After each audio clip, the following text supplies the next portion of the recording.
RTV app వార్తల్ని క్షణాల్లో చదివే అవకాశం ఉంటుంది. ఒక న్యూస్ పేపర్, ఒక టెలివిజన్ ఛానల్ మీ చేతుల్లో ఎప్పుడూ ఉంటాయి. పెట్టుబడిదారుల వల్ల, కుటుంబ పాలన వల్ల ఇక ఒక్కట కాంగ్రెస్ పార్టీ పెట్టుబడిదారు చేతుల్లో ఉంది. ఒకప్పటి కాంగ్రెస్ పార్టీ ఇప్పుడు ఉందా చెప్పండి. ఇక్కడ ఉన్నటువంటి మీడియా మిత్రులు మీ గుండెల మీద చేసుకొని మాట్లాడండి. ఒకప్పటి కాంగ్రెస్ పార్టీ సామాజిక న్యాయం గురించి మాట్లాడేటటువంటి కాంగ్రెస్ పార్టీ ఈ రోజు ఉందా? నంబర్ 1. ఇవాళ రాహుల్ గాంధీ శ్రామిక్ న్యాయం అంటాడు, సామాజిక న్యాయం అంటాడు. సామాజిక న్యాయాన్ని సమాధి చేస్తున్నటువంటి పార్టీ కాంగ్రెస్ పార్టీ. ఈరోజు పెద్దపల్లి ఎంపీగా దయచేసి మీరు ఆలోచించండి. నా మాదిగ బిడ్డలు ఈరోజు ప్రతి గ్రామంలో ఊరు చివరన వాళ్ళ ఇండ్లు ఉంటాయి. సామాజిక అసమానతలు, ఆ సామాజిక అసమానతలు పోవాలంటే వాళ్ళు ఆర్థికంగా ఎదగాలి అంటే వాళ్ళకు ఉద్యోగ అవకాశాలు రావాలి. ఉద్యోగ అవకాశాలు రావాలంటే వర్గీకరణ జరగాలి. వర్గీకరణకి ఈరోజు ఒక ప్రైమ్ మినిస్టర్, ఒక ప్రధానమంత్రి వచ్చి నా మాదిగ సోదరిమణుల జీవితాల్లో వెలుగుని చూడాలని ఓపెన్ గా వర్గీకరణకు మద్దతు ప్రకటించినటువంటి ఒక మహానాయకుడు, దళిత పక్షపాతి ప్రధాని నరేంద్ర మోడీ కాదా? ఏం చేసినావు నువ్వు? 1000 కోట్లున్నాయి. పెద్దపల్లి నియోజకవర్గంలో ఒక ఇండస్ట్రీని స్థాపించినవా?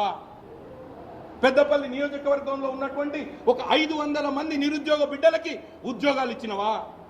ఏం చేసినవని నీకు ఓటు అడిగే హక్కు ఉంది. వివేక్ ఓటు అడిగేటటువంటి హక్కు లేదు.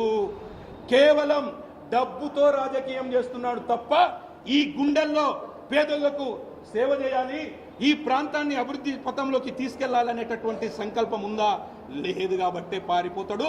ఉంది కాబట్టే కాషాయపు కండువా కప్పుకొని రుబాబుగా మాట్లాడుతున్నాడు. ఎందుకంటే ఈడీ కేసులు లేవు, నల్లధనం లేదు, ఇన్కమ్ ట్యాక్స్ వాళ్ళు వచ్చి రైడ్ చేయడానికి ఆ వ్యాపారంలో వచ్చినటువంటి 1000 కోట్లు ఆదాయం కట్టకుండా దాన్ని ఇప్పుడు ఈ ఎన్నికలకు వాడుతున్నటువంటి వ్యక్తి వివేక్. ఆయనకి నాకు పోలిక ఎక్కడుంది బ్రదర్?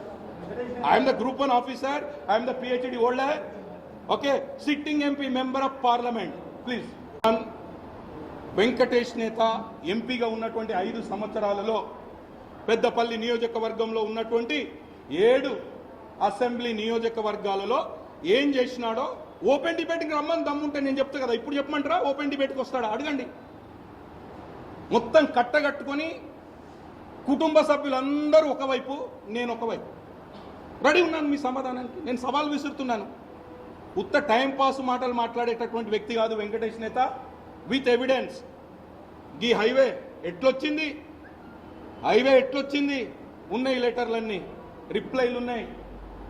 ఆర్ఓబీలు ఎట్లొచ్చినాయి, కేంద్రీయ విద్యాలయం ఎట్లొచ్చింది, కేంద్రీయ విద్యాలయం పిల్లల భవిష్యత్తుకు సంబంధించినటువంటి అంశం.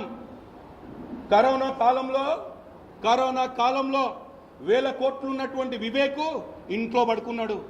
వెంకటేష్ నేత ఎంపీ ల్యాడ్స్ రాకపోతే ప్రైమ్ మినిస్టర్ ఆఫీస్కి వెళ్ళి, మంత్రుల దగ్గరికి వెళ్ళి దండం పెట్టి బతిమిలాడి ఎంపీ ల్యాడ్స్ తీసుకొచ్చి, నా పేద బిడ్డలు ప్రైవేట్ అంబులెన్స్లో పోయేటటువంటి పరిస్థితి లేదు కరోనా టైంలో.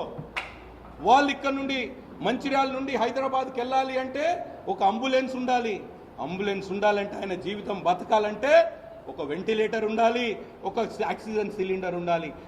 తెలంగాణ రాష్ట్రంలో ఆక్సిజన్ సిలిండర్తో, వెంటిలేటర్తో అంబులెన్సులు పెద్దపల్లి జిల్లాకు ఒకటి, మంచిర్యాల జిల్లాకు ఒకటి ఇచ్చినటువంటి ఏకైక వ్యక్తి, ఏకైక ఎంపీ వెంకటేష్ నేత కాదా?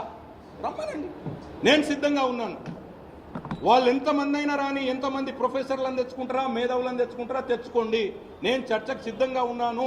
13వ తారీఖు వరకు పెద్దపల్లి ఈ 7 నియోజకవర్గాలనే నిద్రాహారాలు మానేసి నరేంద్ర మోడీ గారు ప్రతిపాదించినటువంటి గోమాస శ్రీనివాస్ గారిని గెలిపించడం కోసం శ్రమించి, మా అందరం కుటుంబ సభ్యులాగా శ్రమించి కష్టపడడానికి నేను సిద్ధంగా ఉన్నాను. ఎనీ టైం 1 గంట రాత్రి అయినా మంచిదే. విత్ సబ్జెక్ట్ వస్తాడా, వితౌట్ సబ్జెక్ట్ వస్తాడా, హిందీలో వస్తాడా, ఇంగ్లీష్లో వస్తాడా, మరాఠీలో వస్తాడా, వెంకటేష్ నేత రెడీ. డబ్బులు పెట్టి కొని రాజకీయం చేసేటటువంటి ఒక లాభ నష్టాలు ఏరుకునేటటువంటి వ్యక్తి వివేక్. ఆయనకు ప్రజాబలం ఎంతుందనేటటువంటిది 5 ఎమ్మెల్యేలు నువ్వు వద్దురా బాబు అన్నప్పుడే తెలిసిపోయింది కదా. నంబర్ 1. నంబర్ 2, ఇప్పుడు ఉంటుంది కదా మజా. రైట్, మరెందుకో ఎదుర్కోలేకపోయావు 2019లో. వెంకటేష్ నేత 97,000 మెజార్టీతో గెలిచిండు. కాబట్టి ఇప్పుడు వివేక్ అనేటటువంటి వ్యక్తి నిరాశ నిస్పృహలతో కొట్టుమిట్టాడుతూ ఉన్నాడు. ఎందుకంటే వివేక్ని పట్టి పీడిస్తున్నారు జలగల్లాగా డేగల్లాగా, కావాలి కావాలి తే తే తే అని. మీకు తెలియదా వివేక్ లీడర్ అనే? చెప్పండి మీ గుండెల మీద చేసుకొని. ఆయన బిజినెస్ మ్యాన్. 500 కోట్లు ఖర్చు పెడితే 5,000 కోట్లు ఎట్లా సంపాదించాలనేటటువంటి ఆలోచనతో పనిచేసేటటువంటి వ్యక్తి ఈ వివేక్. ఎట్లా ఆయన చెప్పండి, ఒక సబ్జెక్టు గురించి రమ్మనండి, ఆయన ఎట్లా లీడరో చెప్పండి. చలో, ఇదే మోడీ గారి నాయకత్వంలో. ఇప్పుడు నేను మొన్ననే కదా వచ్చింది, నిన్ననే కదా జాయిన్ అయింది. మోడీ గారి నాయకత్వంలో ఈ 10 సంవత్సరాల్లో సంక్షేమంలో కానీ అభివృద్ధిలో కానీ భారతీయ జనతా పార్టీ ప్రభుత్వం ఏం చేసిందో నేను చెప్తా. నీ 6 గ్యారెంటీలు ఏవి? అసలు నువ్వు సబ్జెక్టు నీకుందా? మరిన్ని వీడియోస్ కోసం ఛానల్ ని సబ్స్క్రైబ్ చేయండి. లేటెస్ట్ అప్డేట్స్ కోసం వాట్సాప్ ఛానల్ ని ఫాలో చేయండి. అండ్ లింక్ డిస్క్రిప్షన్ లో ఉంది.